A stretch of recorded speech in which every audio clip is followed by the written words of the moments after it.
Good morning, everyone, and welcome to American Scousers Morning Coffee or Tea with American Scouser on a Monday morning. And that's right, he has to be here, so he's here. Grumpy is in the house. Um, Kind of like a good time off for most and stuff like that. So we'll talk a little bit about that. But the big news, the biggest news of them all, is the Prince of Persia. The Prince of Poland's Matush over here has a new palace. We've been talking about this for a while. The palace is official. Butlers are happy. I saw like the butlers taking a couple of your guys' photos and stuff like that. So, are we still a couple of hours away, or where are we at here? It's still a couple of hours away. Still a couple of hours away. Damn. I'm surprised that they've stuck around to take the pictures for us because I thought they would have just bolted by now, given that we haven't been able to house them for a couple months, so they're just living on the streets. But they're still taking pictures, so it's good for us. That's loyalty right there. Loyalty to You the royalty. you know that we treat them. I mean, I know I just said they're living on the streets, but outside of that, you know that we treat them very well if they stick around. So what have you been doing? I mean, obviously, no Liverpool. Was Poland in action? They played Friendly? Lithuania. No, World Cup qualifying. Oh, really? Yeah. And they nearly blew it against Lithuania, which wouldn't be surprising anymore. I didn't watch the game because it was happening during the house closing, so I Oh, wasn't able to tune in. But we've just been we had the house closing, and then we had a friend's dinner, and then I had basketball yesterday. So just not really a whole lot of doing stuff, but doing stuff. Like, do you the ever have that time off feeling? from soccer, though. Yeah, not a Getting single business done, but getting business stuff done. Yeah, I didn't watch a single minute of any international footy, which is really weird because I usually put on something. I think part of it might be March Madness as well, because I know I put on a few of those games here and there just to follow along a bit. But yeah, it's been a quiet soccer kind of weekend.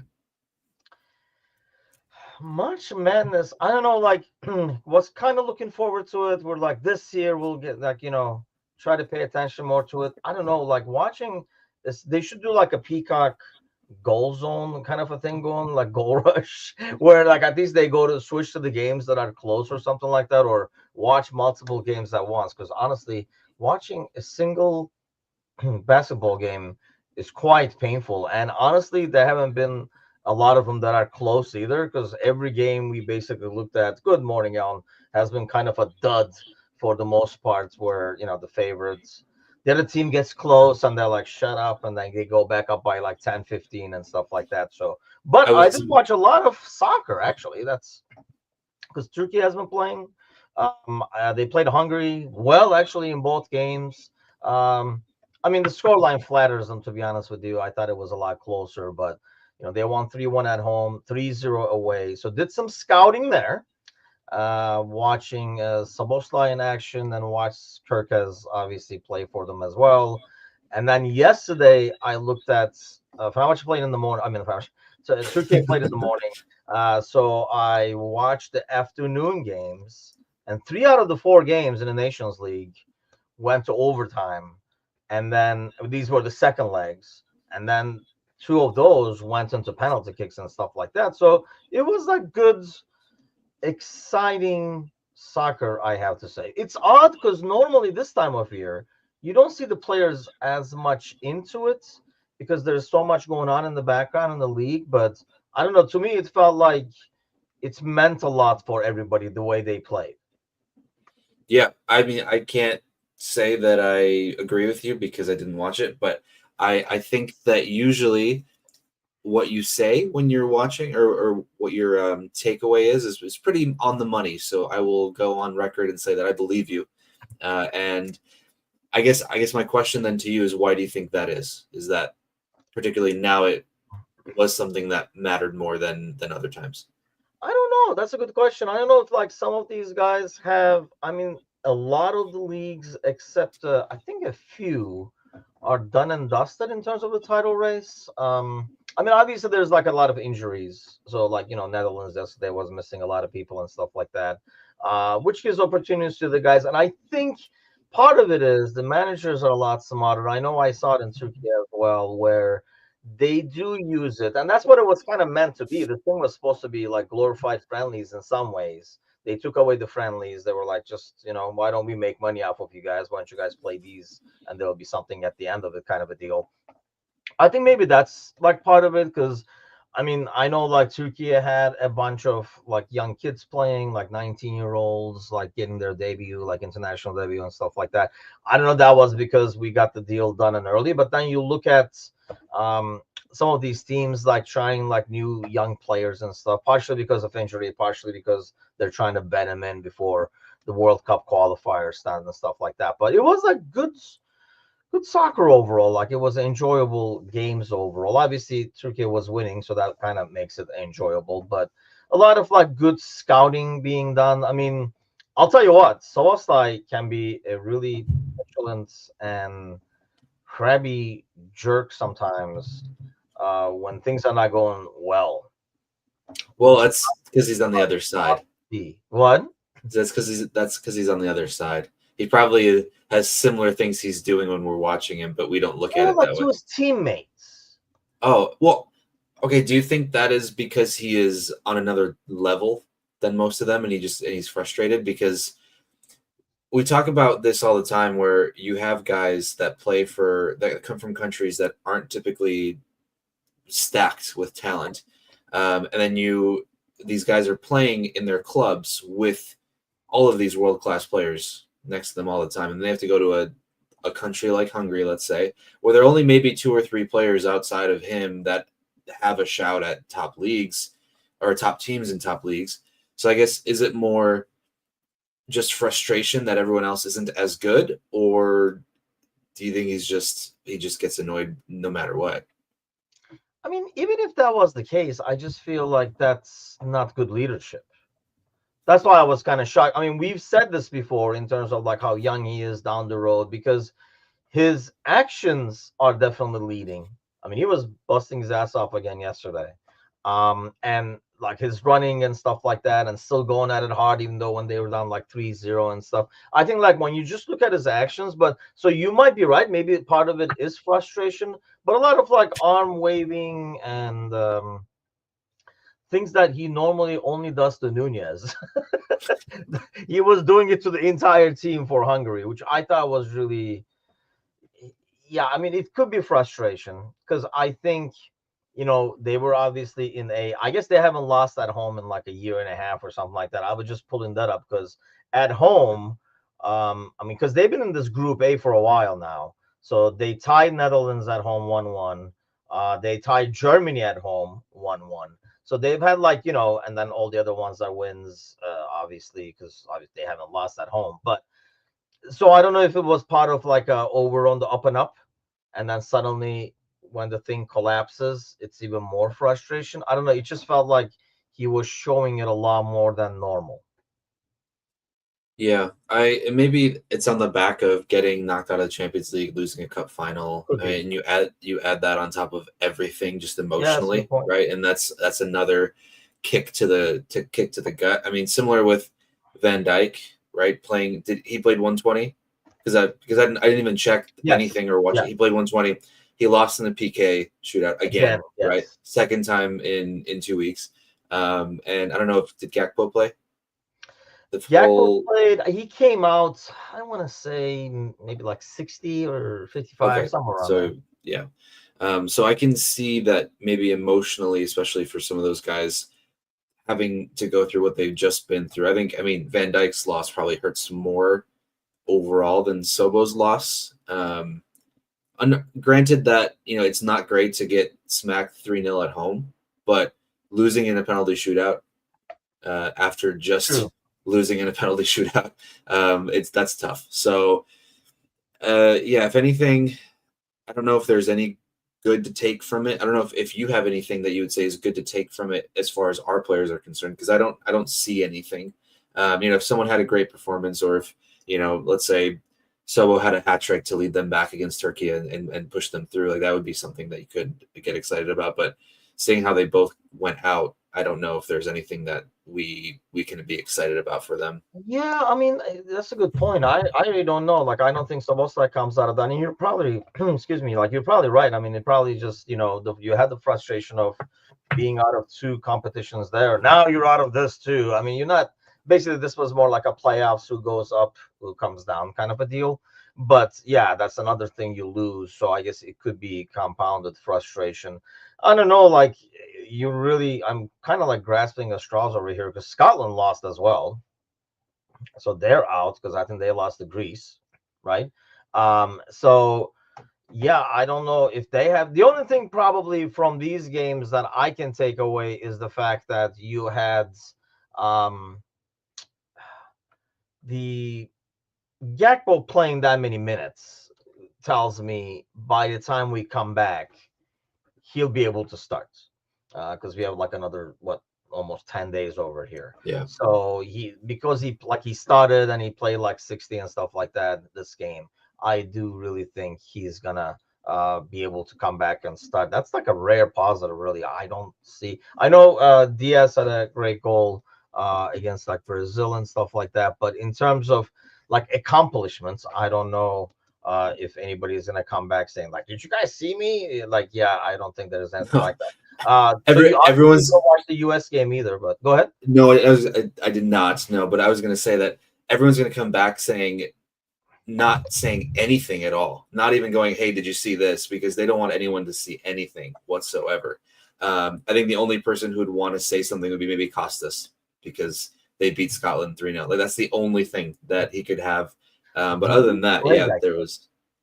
I'm pretty sure he did because I thought I saw a clip of Robbo yelling at Costas saying, "I am the captain of this team." I don't remember the context or anything, but that's the only reason I think that he was part of it. Or maybe that was the game before. That was the first game. Okay. Like last week.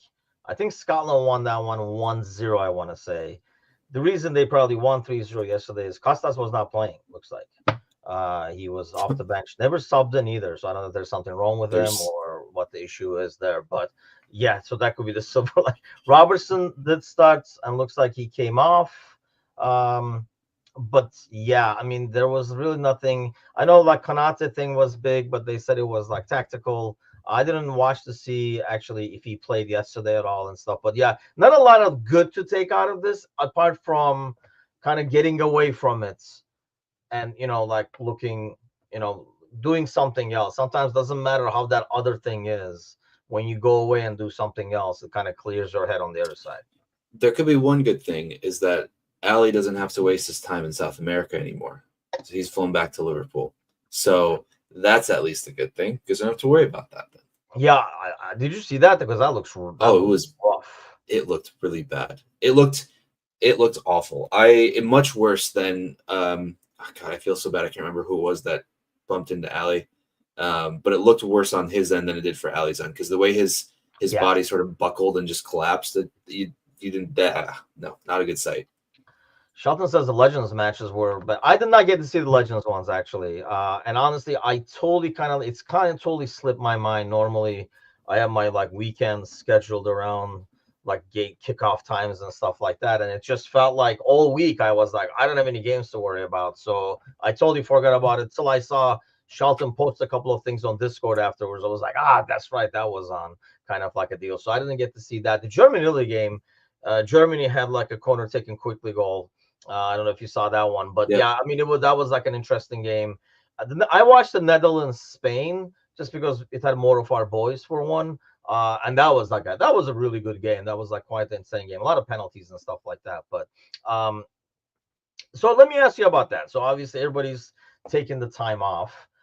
What I see a lot of, and we were talking about this actually with Kazi on Friday too, but like transfers. I see nothing but transfers. The period I hate of clickbait transfer news just went from 3 months to 5.5, 6 months. And to me, I don't know, it just feels like, I mean, I mentioned this in a WhatsApp chat yesterday because everybody was like crying about like transfers that are not happening. I just love when fans like start the rumor, spread the rumor, then it doesn't happen, or there's nothing being taken, and then turn around and blame FSG for it. It's like, dude, this was all in your imagination. Like none of this ever happened. So now you're blaming them for them. But it's to me, it's like obnoxious because if we were only up by 3 points in the title race right now, 9 points to go, we would all be talking about the derby, what's going to happen, who's going to play, and it would be nothing but that. So we are essentially punishing them for having a 12-point lead. He's like, you know what? You guys did too good. So some of you guys have to go because I want this guy, this guy, this guy. It just feels wrong to be doing this right now.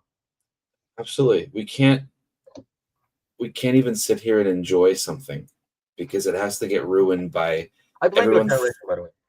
My generation? Oh, look at some of the people posting this stuff. Are you kidding me? If that's part of my generation, then I'm aging very well. That's all I'm gonna say. But it's so annoying because I think part of it too is with video games, you can simulate seasons, right? And you just go from one to another to another to another. And I feel like people are just in that mode of, oh, let's just fast forward, let's just keep going, let's get to the next season, let's do the next season kind of thing. And we don't stop to just sit and appreciate what we're going through right now, which is something that we have to do. Yeah. We can bang on all day about what our expectations were in the beginning of the season. All that's done now because we're in the moment that we are now. And the moment that we're in is possibly winning the 20th league title of this club. And that's something that you should be excited about, something that you should enjoy, something that you shouldn't take for granted and just think about who else is going to be in the squad next year. Obviously, it's always on the back of a lot of fans' minds, especially when you have contract situations, right? I'm not talking about players that could get sold and can get signed. It's mostly, I know for me, the only thing that I think about sometimes is just the big three as far as their contract situations go. But even then, clearly it hasn't affected the way that they're playing on the field. So like you've been saying, if this was something that was affecting their play on the field, then we'd see a resolution much quicker. But clearly things are going well enough in the league, let's say with an asterisk, right? The things are going well enough in the league that we don't need to worry about that. So let's just freaking enjoy it, man. Yeah, I mean, here's another thing. Like, nothing can happen. Like, the frustration that nothing is happening on top of it is even worse because, like, people are like, I mean, Brian said, I mean, this dead on that it got stupid really quick because, like, what are you even talking about? Like, what do you want to happen? Like, Kirk has announced because nothing can happen because most of the rumors are the Premier League players too. So nothing's going to happen. These guys are in title races and stuff like that. You know, the players you're interested in, or they're in different competitions. Nobody wants to hear that their players going somewhere else next season now in the heat of the moment, because if something goes south, let's face it, as fans, we're going to be like, maybe if you were more worried about the game instead of your next year contract, you know, we would have won this game and stuff. So no player wants to be in that situation. I don't think that anything is going to happen. I would look to see if something is happening in the news once mathematically it's done. That's the only way I see something happening. I've talked about 1,000 times why they can't just announce two and leave the third one out and stuff like that. So yeah. I don't see that happening unless like Trent is injured now. So that might be like, oh, let's do it. If it is, you know, Van Dijk and Mo that's staying. And I understand the anxiety kind of, but honestly, man, I don't know what you think, but I feel like it's an excuse. Like these guys will be playing this transfer game now either way, contract situation or not. So even if everybody was staying, like people are acting like they didn't play this game last year. You guys did the same crap last year. Oh, like this guy should go, this guy should come in and stuff like that. And there was no contract situation last year. So I feel like that has been an excuse to get the fire started. And then people just totally go away from that and be like, we should get this guy, we should get that guy. And then bringing in like 8-9 players at once. Yeah. But the only thing I will say to that is that maybe not bring 8-9 players right now, but there's a chance that we have to bring 8-9 players in the summer. But going off and spewing stuff now, obviously it's all for naught. Doesn't matter. It's sort of just pointless conversation. In some regard, you could find it as, oh, what fun transfer talk could be if you make it fun, but 95% of the time it's not fun, and it's just really annoying because you're constantly throwing the players that are on your team under the bus, players that have gotten you to a point to win the league, right? Let's not forget that. So yeah, I mean And I understand the need to improve, and you can be like, hey, like clearly, despite winning, this was an issue, that was an issue. I totally get that, and it's fair. We do it as well. I just don't like the rumor stuff and like, the part that I don't get is like multiple rumors in the same position and stuff like that. You're not going to get three left backs. I mean, so you have to, and I understand Why going forward. not? Like I was watching this weekend, like I was looking at like Frimpong and stuff like that, who has like ridiculous pace, but then as you watch him play, you're like, so now I'm getting a ridiculous work rate. That was like the interesting, like I think that's the more interesting conversation of like what you enjoy seeing, what you want to see. So you get a guy who's fast as hell, really good on the ball, like dribbling wise, like can take on players like a winger, but he plays pretty solid defensively as well, but then can't cross a ball to save his life. At least And yesterday, he couldn't cross the ball to say. I mean, compared to like what you have now, where I put Trent in those cross situations, you'll be like getting up in your seat because wide open is going to be a great delivery kind of a deal. But then again, you see some other things. So I think that's more of an interesting conversation to say that's the kind of guy I want, as opposed to this is the kind of guy I want. and either one of those might not matter because it's not the kind of guy that Slot wants. We still Exactly. don't know what that guy looks like, right? I mean, probably in an ideal world, if you take Frimpong and you take Trent and you combine them into one player, it's probably the best right back in the world. Oh I mean, yeah. it is the best right back in the world, probably one of the best right backs ever. If you take the best of everything they have, right? So, but that player doesn't exist, or we haven't found him yet. So until then, we're kind of just going to go back and forth, and he might not want a Frimpong kind of player. We don't know. So it'll be interesting to see. I feel like the other part of it, and we've talked about this so much, I feel like a broken record every time we talk about this. You can only sell your idea to so many guys if it means that they don't get a starting, if they don't mean a chance, if it means they don't get a chance to start every game as well. Because Yeah. you can't just get two players for one position and tell them that they're going to fight each other out. Obviously, you're always going to have some sort of battles within the squad to want to get minutes, to want to be that guy in the 11, but you're not going to transfer in two guys knowingly that they know each other, that they know they're going to have to work against each other. You're going to want to, you can only bring in guys that are going to want, that know that they're going to have those minutes. I feel like this is the worst I've ever explained this kind of thing, but you know what I mean. People don't just come by to sit on the bench for whatever. You need them. You need to sell them the idea, and you need to sell them that they're going to be playing. And if they're not going to be getting the minutes, they're not going to want to come over. They're not going to want to sit on the bench and fight for minutes if they know they can get minutes elsewhere. Yeah, I think people get like this concept of like they should want to, because I mean we would want to play for Liverpool, so I'm assuming everybody takes it as like I don't see why they wouldn't want to come to Liverpool. Well, I do, because they're not going to play. I mean, or they're going to be backup, or they're going to be like this whole thing of, oh, the good players should be okay with competing and stuff like that. Not, I mean, they have options. It's not like this or death. So they have options. So if there's another club, they're like, you know what, I'll go over there. And here's another thing: these guys have egos on top of it, because for like the longest time in their career, they've been the guy. So if you've been the left back everywhere you've gone, and you always penciled in as the starter, your thought of like, well, maybe I'll go there and compete for this job and stuff. I don't care how good you think you are, or how confident you are, or how big of a competitor you are. It's a career decision that you're making over here. So, and not to mention, this is a very limited career, right? Like number of years wise, it's a very limited career. So I think like people can't understand that either. But this is not like your career where it's like 30 years or 40 years or whatever it is. This is like 10, 12-year window you have. So do you want to really risk spending two of it splitting time with somebody or sitting behind somebody and stuff like that? It's like, I'll just wait here and develop and stuff. Like, who wants to do that? Nobody wants to do that. And usually out of those 10 to 12 years, you really only have your peak of like 4 to 5 years where you are at the best level that you can play at for the most part. I mean, obviously other guys have longer peaks, some have shorter peaks. It depends on the player, but on average, you have the guys that you have 4 or 5 years where they play the best football of their life.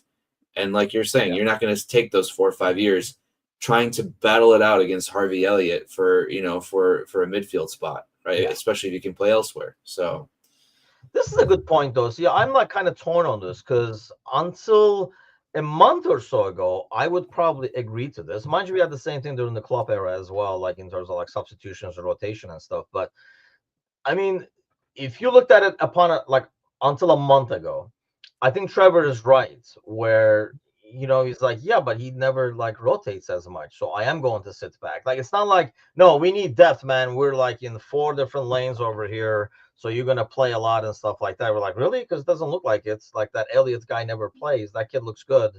I'm watching on TV kind of a thing. Do you think though the recent struggles and like this March collapse in some ways, does that make it almost easier for Slot to go somewhere and say, hey, one thing I've learned though, because this was a learning experience for me is as well, that I gotta rotate more. This is why we're here talking to you, because we want depth. Not to mention he's a manager, he's not going to be doing these talks, but like when Hughes and those guys go to people, do you think they'll be able to sell that a bit easier as opposed to winning the League Cup, maybe going out in the semifinal in the Champions League and stuff like that?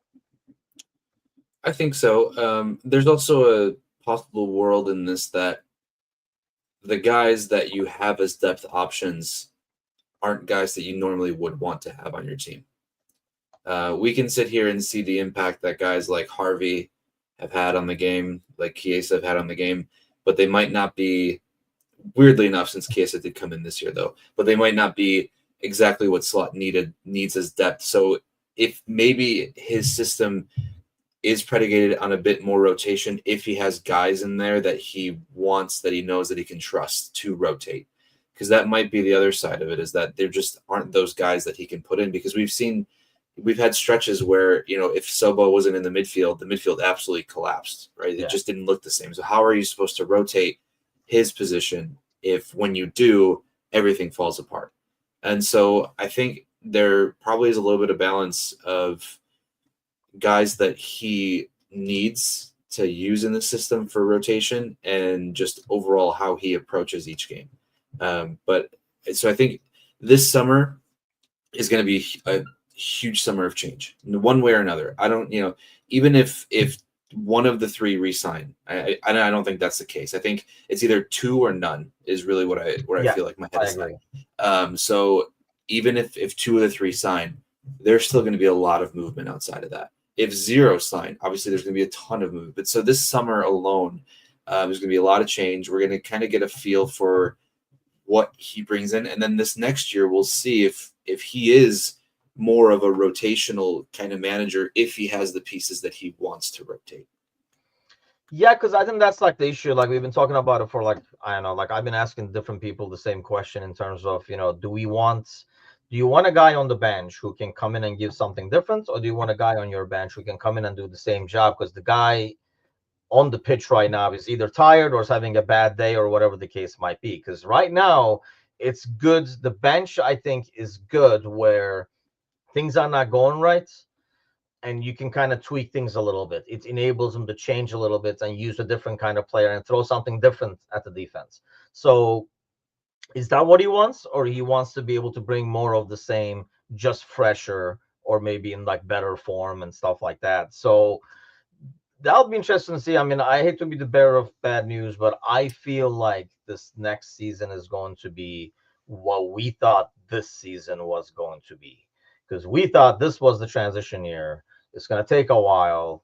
Top 4 is the goal and stuff like that. Maybe a domestic cup run is what we were saying, right? But I think, especially if it's 0 out of 3, that goes without saying. But I think you're right. Even if it is 2 out of 3, there are so many changes that you have to do. And I would think he would now say, if at the end of last year, like last summer, if he said, yeah, I would like this, I would like that, and I can see FSG and Hughes saying, dude, why don't you take a look at what you got? Because these guys are way above the level you're used to. And he has said that, he's been shocked at the level these players are at. So maybe the guy he was going to bring, now he knows I got to bring this caliber of a guy to be able to fit in, because the guy I was originally thinking of playing will have no business being here, kind of a deal. But now he can go and say, okay, I know what I have. This guy is just not going to do it for me. And this is what I have in mind. This is what this team needs. Go shopping, kind of a deal. So I hate to be the bearer of bad news, but I do feel like next season is going to be the transition season where we see the dip that we were expecting this year. Which should be okay because we're coming off the back of winning the league, right? But I know that there's going to be a subset of fans that think, if you win the league once, you've got to win it the next year, and the next, like you should never stop. I'm not saying that you shouldn't win the league. That's not what I'm saying. But there are going to be fans who have seen what City has done, and they're going to go, well, we should win 4 in a row. Why shouldn't we win 4 in a row? Why? Because it's never happened before, and it's probably never going to happen again. I don't think we're going to see another Premier League team win 4 trophies in a row, 4 leagues in a row. I just don't envision that happening with the amount of money investment that's coming into the league, with the amount of talent that's coming into the league, with the amount of I think there's a lot more parity in the league now. And maybe I'll look back on this in a year when this gets clipped and City win the title again, and it just doesn't matter. But I don't think we're going to get back to that level. So I think people should, temper their expectations a little bit, enjoy the ride for what it is. And then, it's one year after another, just see how it goes. Yeah, I'm torn on that as well, because you're taking a title winning side, and maybe it only does need. See, this is where, we were having this conversation actually with Kazi on Friday. Like, I don't, and he didn't either. Like, we don't think this team is as good as the team that had, and probably because of that, it didn't have the front three of Bobby, Mo, and Mane. That was like so freaking fluid, scoring goals at will for fun and stuff like that. So I think this midfield is a lot more skilled attacking wise, but that was by design. The other midfield was meant to be blue collar and stuff like that. So I think the problem is maybe because of that, people want a lot of improvements, even though this team is a title winning side. What I don't understand is you got to be kind of like on one side or the other. If you're asking for 8, 9 players to come in, and that's how long your shopping list is, then get ready for a transition year. I mean, 8 to 9, I'm assuming you're saying 4 to 5 are going to be starters, right? Because if I go get God forbid, I go get like a young kid that you never heard of, that's going to be depth. You're going to freak out. So if you're bringing 8, 9 guys on your shopping list, all these guys are like starters and stars and stuff like that. So if you're bringing 5 to 6 new starters in a team, expect a transition year. This is not FIFA Ultimate Team over here. Then you should expect a transition team.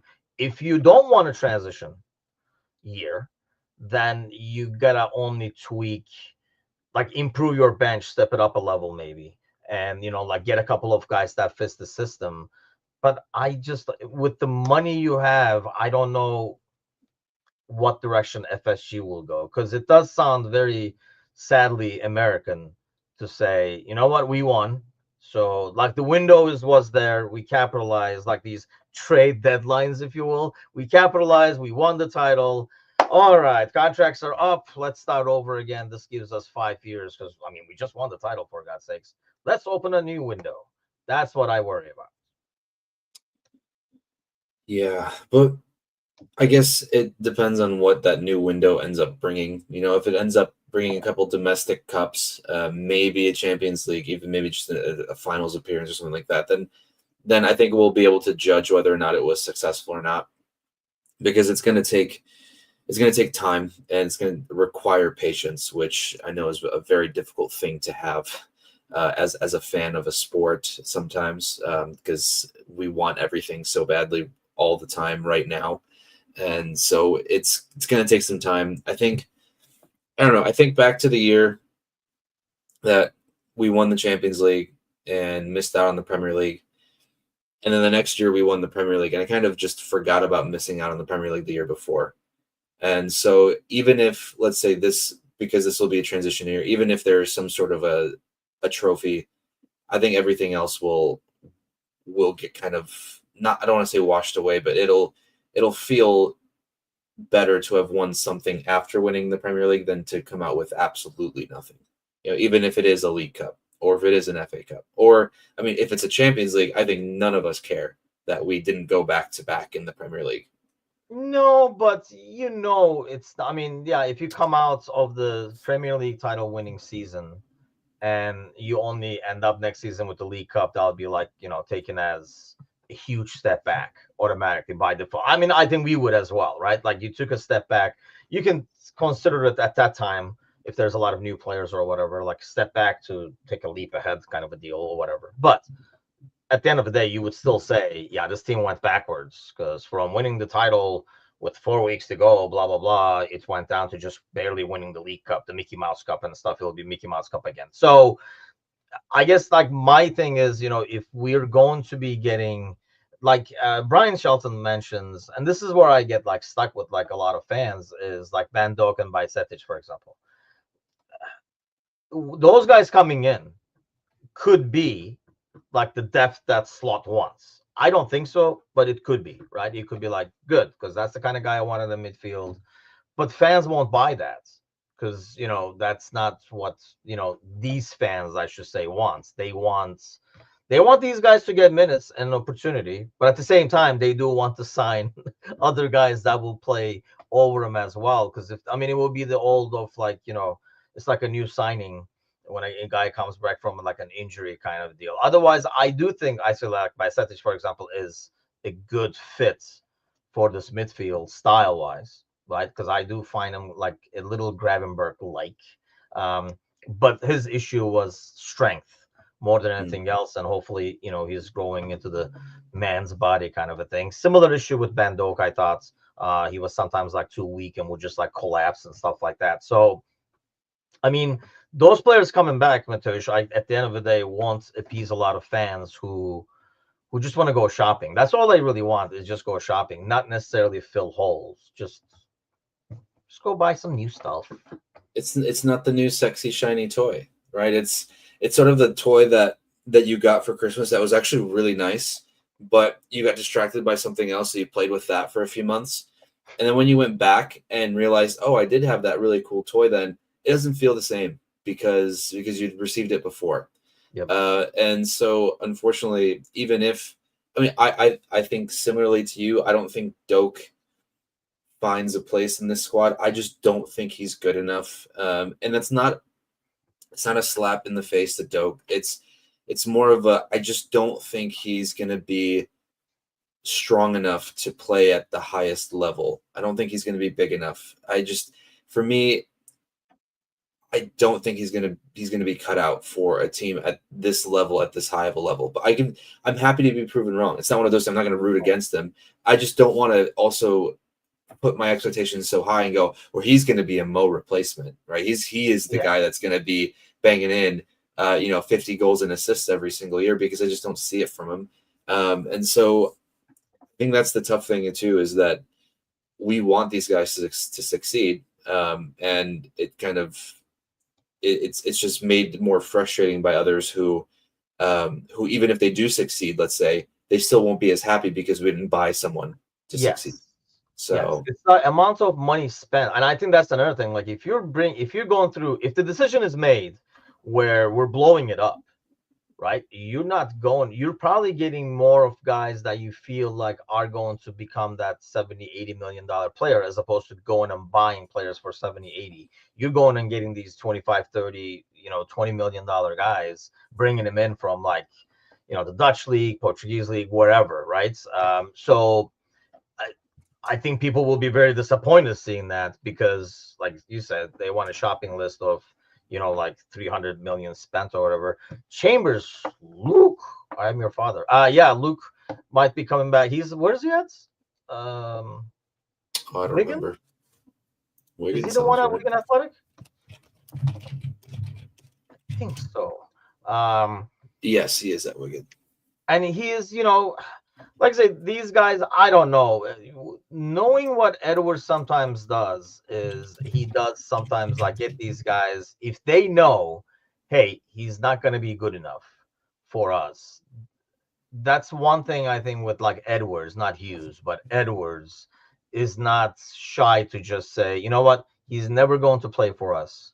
Let's get money for him before he runs out the contract, and because this like 25-year-old that's like worth nothing to anybody, let's get something for him, and then they, he's gonna sell him. So I think like decisions will be made on some of these guys, especially, I mean, 19-year-olds is still early, but I don't know, man. I watched these like international games over the weekend. There's a lot of 17, 18, 19-year-olds out there now as opposed to before, like a lot. Like Turkey had like 3 4 of them. It's just like kind of like ridiculous. It's teams are more focused on doing a blend now of having these teenagers essentially with some like experienced guys. Like it's almost like they're trying to get it perfectly balanced as opposed to saying, you're too young, you're 21, why don't you go there and then we'll see you later. i, I was going to ask you that because somebody, Marcos actually was asking me, because he's from Greece. He messaged me yesterday and he was all confused with the Nations League concept. So I was trying to explain to him as much as I know, because I don't know everything about it either. But do you think, because we were talking about this guy who used to play for, I think, Netherlands, and now he's playing for Greece. I can't remember, or the other way around. And we were talking about like how these guys should commit to a country a lot earlier. Do you think some of these countries are playing these guys in the A team now so they cannot switch? Because as you can do U21 and switch. Do they want to lock them in?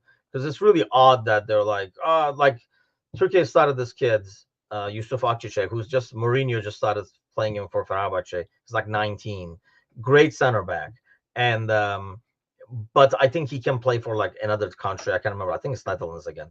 But I feel like sometimes the countries say, go out there and play so that you have like a top team cap.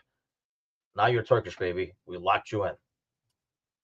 It's a good question. There could be a little bit about that. I think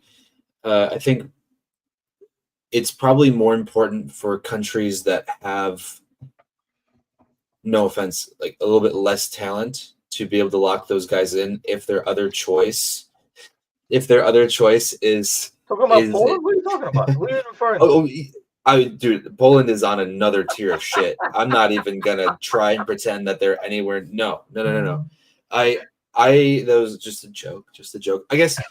But now that I'm saying that, in my head, there's also the other situation where, let's say you come from a country that is just absolutely loaded with talent and depth, but you have the ability to play for another country that doesn't have as much, and you could be the guy of that country. Is that more attractive, or is it more attractive to be sort of a cog in the machine in a successful country, or is it more appealing to be the main guy at a not so good country? I guess that's. I don't know. The problem is you can get in that cog and get squashed in like a country like Ferdi, who's I think finally coming back for Brighton. Like had the option to play for Netherlands or Turkey, and I think he chose Turkey because his spot is pretty much guaranteed, which is actually really impressive because I did not realize till afterwards. I was like, Turkey is doing all this, and they had Summit at center back and Emily at left. So like Ferdi was not playing, Çağlar was not playing, Mary was not playing and stuff. But I think that's like an option that these kids make. I mean, I was, we're conversating with like Marcos, and I was telling him like, like a lot of the guys who are Turkey eligible, but if they're really good, like the Mesut Özils, like the İlkay Gündoğans, Emre Can, they're German, right? If they're not that good, suddenly they feel really Turkish inside, even though they like some of the like Ferdi can't, like now he can speak Turkish. I think Ferdi could not speak Turkish very well. Like he was literally like a foreign player when they did interviews with him, who was just finally cracking into Turkish, like like learned a couple of Turkish words to be cute, kind of a thing. Like that's how Ferdi talked. So now he is like, they would show like the national anthem. And my brother and I were always joking, like this guy still didn't learn like because like you sing it back home and you can kind of tell like everybody's belting it, and Ferdi is like, like it's just like I don't know the lyrics, but so I think it's a choice that those guys make. It ends up being more of a career choice than like committing to a country kind of thing. Yeah, I feel that. And trust me, there are some unfortunate spots in Polish history in the last 20 years where Miroslav Klose and Lukas Podolski, both Polish-born, played for Germany. I feel like Germany just takes everyone. Like, what the hell, man? Yeah, Doesn't matter where you were born. Come on over to Germany, play for us. It's going to be fine. And they just get whoever they want to get, apparently. you're like a No, but Schmidt, join us. yeah. So I think it's an interesting. I feel like this could be a topic that could be discussed at a more, maybe at a more, like an emotional level, as far as where your head is at in trying to think of, I think Cersei and Rich, they were gonna do the mental health Mhm. episodes kind of thing. I feel like this could be an episode in and of itself to just sort of dissect what it means to represent your country or represent another country just for the sake of playing. I don't know. There just feels like this is a big topic that can be opened up, and I don't know if there's enough that I can think of right now to intelligently speak on it. Not that I'm intelligently speaking on anything that It's we ever too talk early to about. talk about it intelligently. I think one of the things is, yeah, I'm kind of torn on this because, especially as I get older and you see all the crap happening around the world, and we were just talking like it's funny because like literally just talking about this with Marcos yesterday because like Turks and Greeks and stuff like it's literally this same country. They just take our food and make it crappier. I was giving him shit about that, like how they add stupid things and make Turkish food crappier. And he was actually agreeing with it. But so like it's so in the grand scheme of things, somebody just drew something in the middle over there and said like, yeah, we're like totally different from these guys over there. So that you guys see this line over here on this side, we're way different, kind of a deal. The same thing like I feel like with religion and stuff. But on the flip side of things, I don't know how this happens, but like I say, like before, and I mean, Angel was saying is like, yeah, I can kind of see that because like there was a game, not the Hungary game, I think it was like 2-3 games ago, at home, and it was just like nuts in terms of like the stands, like the stadium and stuff, and the national anthem was like just like ridiculously loud and stuff like that. And like I was telling Angel, like somebody can come out over there right now, grab a microphone and be like, right after the national anthem was done, hey, we're going to war. Who's coming with me? And then like take the entire stadium with them because people get like really. But I feel like it's different. It's kind of like that's like more like a sports passion thing, as opposed to, I'm not gonna kill you because you have a different flag or whatever, but I'll kick your ass in soccer because you have a different flag. It's almost like rooting for a club at that point. It's just like a different level because it's nations. Or am I like oversimplifying it? I mean, I think it depends on who you ask, because there's probably a good percentage of people in that crowd that would kill someone because of a different flag.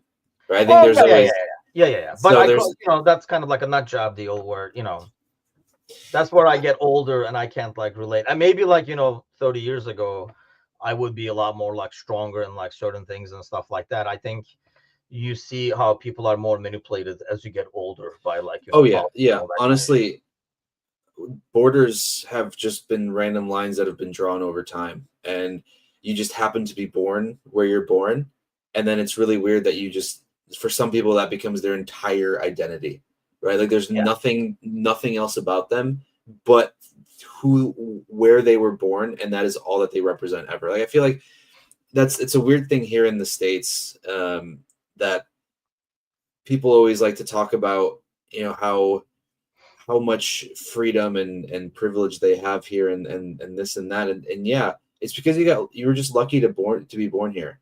If you were born somewhere else, you wouldn't be saying the same things. Like it's just, I don't know, it's always frustrating because it literally is just a matter of chance of where you're born, and that will sometimes dictate the rest of your life, for better or for worse. yeah, And it's just it's a tough topic, because I think people need to be able to sit back and objectively look at that. But a lot of times people will think emotionally, and you can't objectively or rationally think about certain things. So I'm not going to turn this into a pod about perspectiveness on where you're from, because that is a slippery slope. And Brian said nationalism is frightening to an extent. Nationalism, it is absolutely frightening. I mean, you are allowed to be proud of where you come from, because I'm not saying that's the case, right? I live in the States, but I'm proud to say that I was born in Poland. I'm proud to say that I'm Polish, but I'm also not going to also say, oh, I'm so Polish, I hate every other person, that isn't Polish, because I just happen to be born there, right? Except for Russians. I mean, they can go to hell. But What the fuck? obviously, yeah, I mean, those that's things the thing. change. I just don't. I think as you get older, you see a lot of these things, and you're like you see how it's manipulated. Wars are made up. Like I don't know. Like growing up, you're fed a lot of history. Uh, like, and we did like a lot more. Not here. I don't know because history is short. But I noticed like the history over here is very like limited. Like they don't like American school system acts like this History is how started the here world in started or Yeah, history here started at about 1750. No, the world didn't exist before then. like before that it was just dinosaurs. Like I mean, that's what I like the impression I got like when the little ones were going to school. But I think as you grow older, like you see, like you learn about all that stuff, and like back then, I remember growing up, obviously in Turkey, so a lot of like Ottoman Empire history and stuff like that, and somehow like the Ottoman Empire never attacks you unless you really ask for it, kind of. Like that's what's fed to you, like we only attacked when we were attacked, really, because we had almost the entire world at the time. People could not have been asking for it this much, kind of.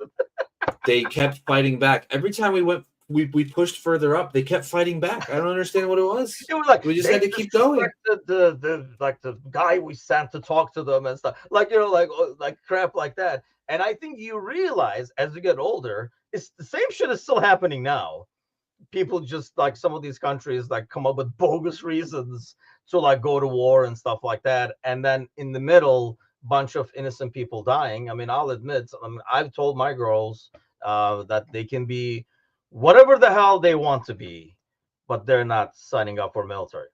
I'm sure a lot of military people will get upset, but upset at me for saying that. But that's one thing that you can do whatever the hell you want them to be, and they have been. They've gone to like Jasmine, obviously, and now she's the masters. Now she's doing like really great at like working at a hospital and stuff, like doing like movement therapy and stuff like that with like really like patients who really need a lot of like psychological help and stuff like that. So like extremely proud, extremely rewarding and stuff like that. So she went into dance, and Layla obviously is like doing like like interior design and stuff like that because that was her thing all the time, drawing. So I was like, you can do whatever the hell. I mean, I didn't have that as a growing up back home. You had to do something that's going to make you money, especially as a dude, back in the day, kind of a deal. But you can do whatever the hell you want to.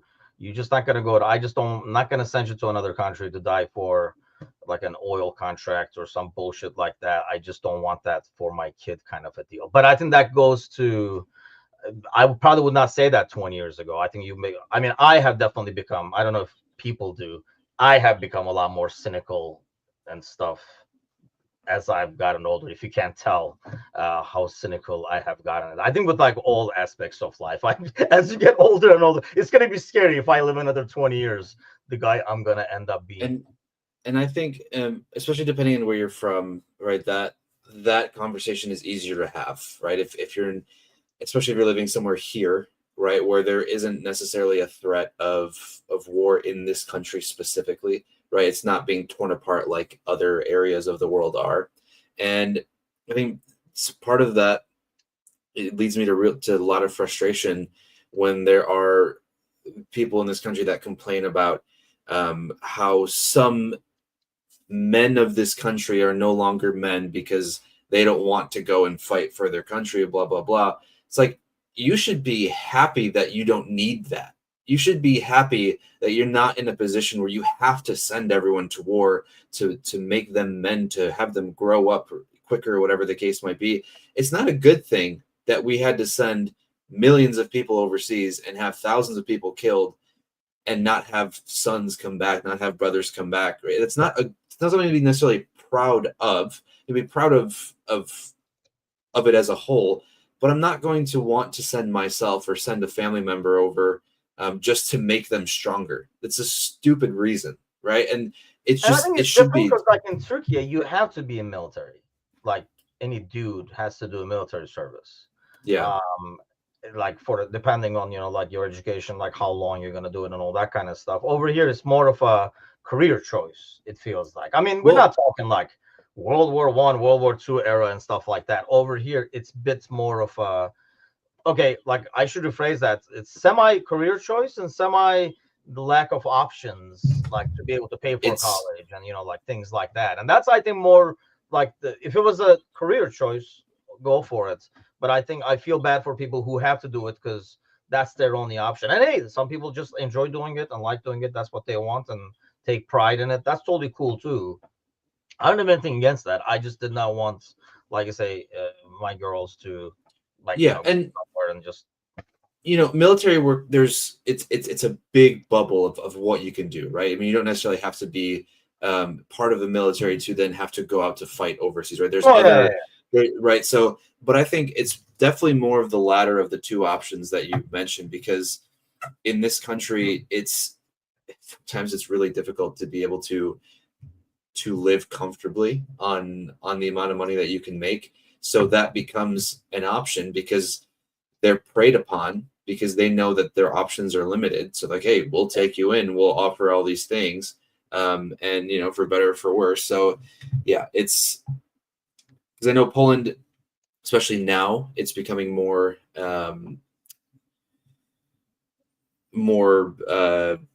mandatory oh okay, because of Russia and Ukraine and everything that's going on over there. So they oh want I got you, to okay. have that just in case. But it wasn't like that, 10, 15, 20 years ago or whatever.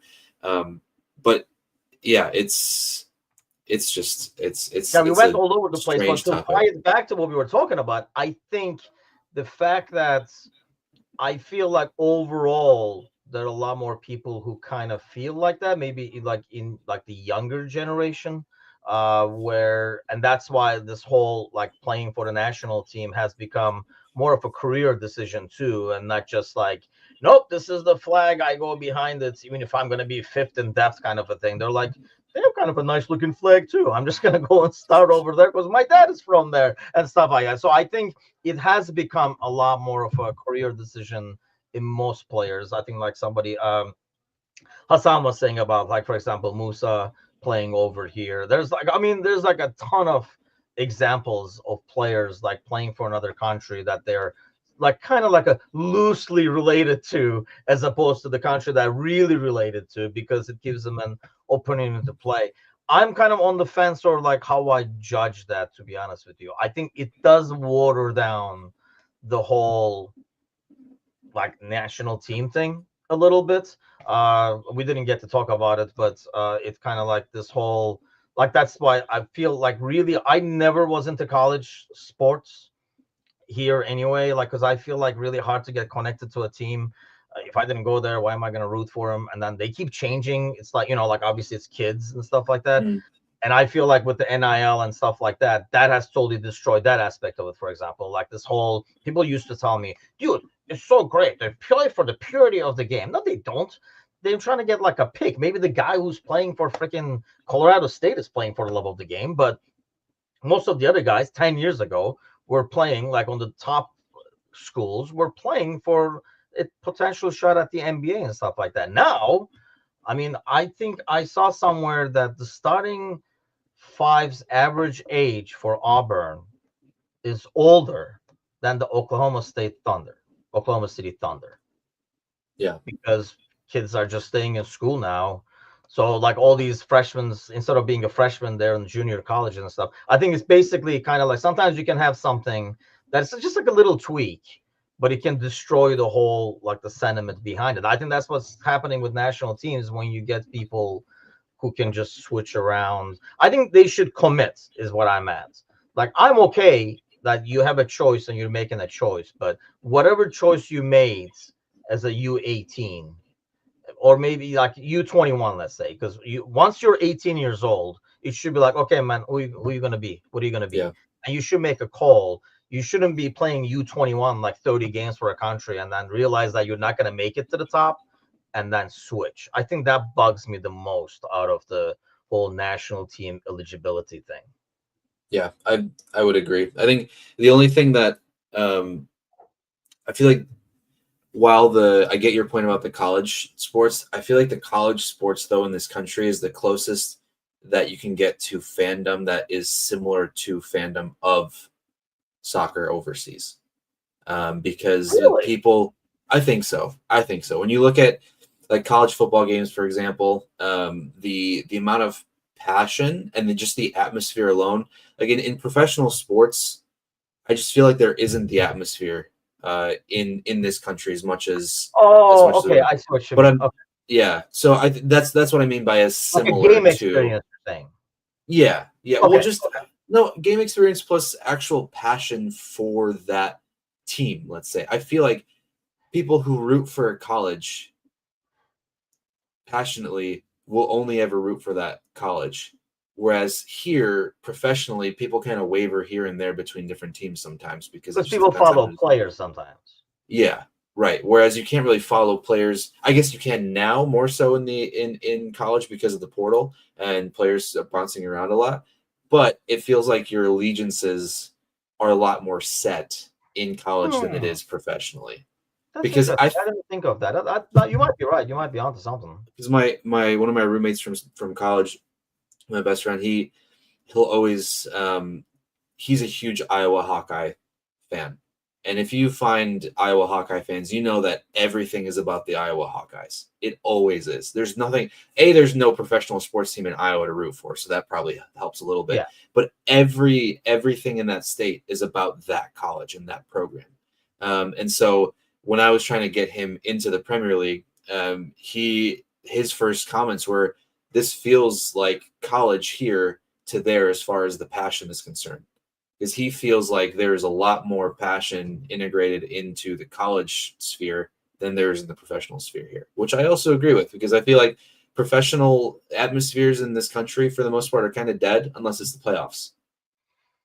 See, I think that's, man, you open the can of worms right after the hour mark. But I think Goto says even their doctor officer like Hawkeye done like, but I think the reason for that, especially for that school, maybe like you can kind of take it and spread it around. And Hassan says it's the alumni factor, but I mean, half of these people never went to the school. Like when you like follow like people follow Duke, and then these people don't know the Duke.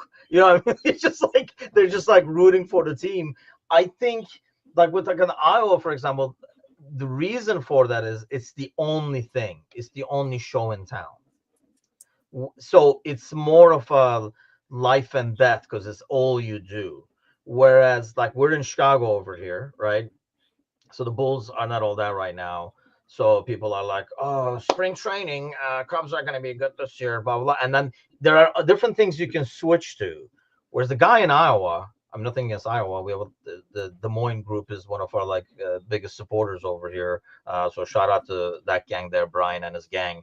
But I think, for them, it's like football in Texas or whatever they say, like these high school football programs and stuff like that. It's like everything, like everybody waits for that, similar to soccer. Everybody waits for the weekend, for the game day and stuff like that. But doesn't that then just go against your point because there's a lot more going on in Texas than Iowa? Well, that's why the Texas football thing is like a weird phenomena to me. I don't know, but I feel like you could also say that in let's say Ohio State Buckeyes are probably the biggest thing in Ohio, and you've got that's fair. That's fair. You've got the Cavaliers, you've got the Bengals, you've got the Browns. Yeah, that proves my point. Never mind, you're onto something. I'm not gonna go around rooting for the Browns. So. Poor Cleveland. Sorry about that. Okay. It's Monday. We went all over the place because clearly there's nothing going on. So we covered a lot of topics you would expect from Liverpool podcasts such as military service, nationalism, being cynical and old, and all that kind of good stuff, and finished it off with college sports. And we spared you guys with any basketball clips today. So Oh yeah, did you have any? Yeah, I have one. Oh, dude, we'll double up next week or something like that. We don't want these going to waste. I do like analyzing the whole video as a whole right there. Brian says we did a Thursday night. Can we And have this a is like the room? Thursday night shows go. This went over to Thursday night shows. Like sometimes I go the next morning and I'm like, an hour and a half. Jesus Christ. Yeah, can we have a room 433 for the morning show? Because there's some things I want to bury forever as well. Man, there would be so much to bury. I don't know what we would do. But speaking of, what's the game plan over here? Are you Today is groomed? Today is a day of nothing. It's going to be a day of online shopping or like online window shopping for the palace. So we have to furnish the whole damn thing. So get your mattress from Anand. All you have to do is go. I reached out to him, and he can't do anything for me unless I go to Michigan. So, but if you stick around, he was talking about opening one in Illinois. So I don't know if you can sit on the floor for a little bit. I don't know how many marks it would take. Let me try and float that to Michelle. See what she says. Yeah, I'll get back to but you. honey, we're gonna get a great deal. You're like, what kind of a prince are you? Yeah, embarrassing. But yeah, the boys will be back. Actually, I'll be out of action tonight, but Gally and Bickler should be on tonight, 7:00 Central, 8:00 Eastern. So do tune in for that. I know I already kind of like saw we had a discussion this morning about some of the possible topics. There will be no military service national team talk from what I can read out of our notes over here, but there'll be some interesting stuff there. So do tune in for that. And as we get ready for Liverpool coming back, for God's sake. So we talk about some games because people are just like bored and doing transfers more than anything else. So hopefully we'll get to talk about some games, and a big one to start with as well that we'll talk about throughout the week. But you guys have an excellent week. Thanks to all those joining. Hit that like, subscribe, and all that kind of crap. And then we'll see you guys tonight, 7:00 Central, 8:00 Eastern. I'll be back tomorrow night with the panel as always. Take care, everybody.